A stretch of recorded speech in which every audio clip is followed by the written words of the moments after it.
Tupac never believed betrayal would come from someone who once called him brother. For a long time, Biggie Smalls wasn't an enemy. He was family. They shared meals. They shared stages. They shared dreams. Tupac protected Biggie when no one else could. He introduced him to the industry. He helped him get noticed. But in the music world, loyalty is fragile, and trust can get you killed. As Tupac's fame grew, so did the tension around him. Every move he made was watched. Every word he spoke was analyzed, and every friendship was tested. The East Coast and the West Coast weren't enemies yet, but the cracks were already forming. Behind the scenes, record labels wanted war, media wanted drama, and people around Tupac wanted control. Tupac felt it in his gut. Something was changing. The night everything broke began like any other night. A studio session, familiar faces, music in the air. Then, gunshots. Tupac was ambushed. 5 bullets ripped through his body, bleeding, alone, fighting for his life. And in that moment, one name echoed in his mind. Biggie. Tupac survived. But survival came with questions. How did they know he would be there?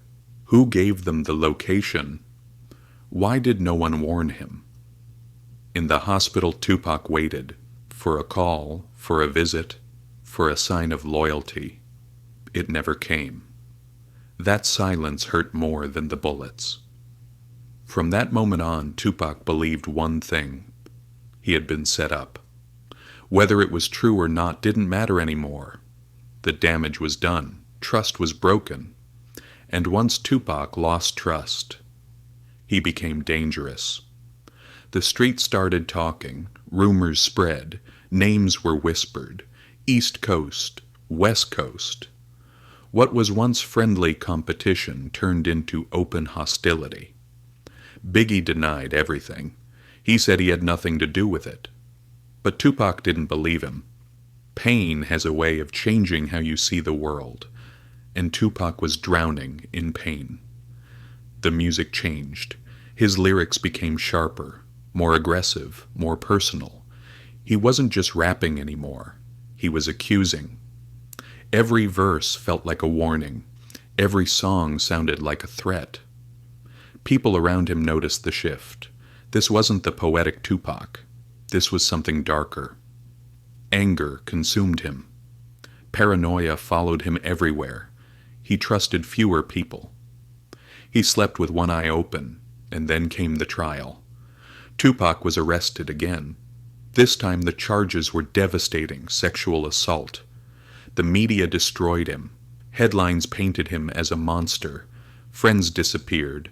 Phones stopped ringing. And once again, Biggie stayed silent. To Tupac, that silence confirmed everything. He felt abandoned, betrayed, used. When the verdict came down, Tupac was sentenced to prison. Iron bars closed behind him. The world moved on without him. But inside that cell, something changed forever. Prison didn't break Tupac. It sharpened him. He wrote constantly. Pages filled with rage, reflection, and revenge. He studied history. He studied war. He studied betrayal. That's when the name Machiavelli entered his life. A philosopher who believed in striking enemies before they strike you. That idea stuck with Tupac. When Suge Knight offered to bail him out, Tupac didn't hesitate. Freedom came at a price. And Tupac was ready to pay it. Once out, he was no longer the same man. The industry felt it. The streets felt it. The music felt it. This was no longer about art. This was about survival. The East Coast versus West Coast war exploded publicly. Songs became weapons. Interviews became battlegrounds. And Tupac stood at the center of it all, unfiltered, fearless, and reckless. Every diss track pushed the tension higher. Every appearance felt like a countdown. People warned him to slow down. He refused. because in Tupac's mind, if death was coming, he would face it standing. What he didn't know was this: the war he was fighting would soon become real, and the next chapter of his life would lead him closer to a fate no one could stop. Tupac thought prison was the darkest place he would ever see, but freedom would prove to be far more dangerous.